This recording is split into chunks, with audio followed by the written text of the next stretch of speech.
En République centrafricaine, près d'1 million de personnes ont fui leur foyer alors que le pays sombrait dans la violence. Leurs possessions sous le bras, ils se sont enfuis, beaucoup d'entre eux ne pouvant porter que leurs enfants. Certains ont fui la ville pour aller se cacher dans la brousse. D'autres ont préféré gagner Bangui, la capitale, pour se placer sous la protection des forces africaines et françaises. Près de la moitié des 4,5 millions d'habitants du pays ont désespérément besoin d'eau potable, de nourriture ou d'un abri. Ils ont également besoin de soins médicaux et d'être protégés contre les violences sexuelles et les meurtres confessionnels. Pour ce pays enclavé, bordé par 5 autres pays, il s'agit d'une véritable descente aux enfers, comme l'indiquait un reportage d'une chaîne de télévision française qui décrivait la violence dans laquelle était plongé Bangui et ses environs. Regarde-moi les à la maison. Moi aujourd'hui je ne sais pas au village, je vais au Bouzanga maison. Regardez les papas moi à la maison.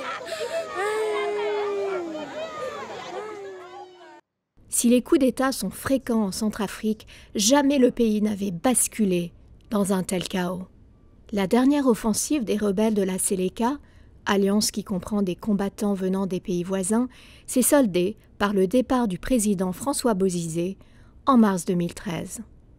La Banque mondiale suit attentivement la situation en Centrafrique aux côtés de l'Union africaine et d'autres partenaires du développement.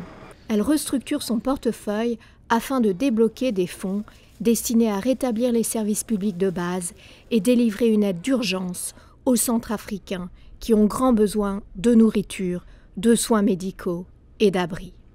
Le portefeuille de la Banque mondiale en République centrafricaine, provenant de l'Association internationale de développement, IDA, s'élève à environ 370 millions de dollars, dont 200 millions de fonds non déboursés.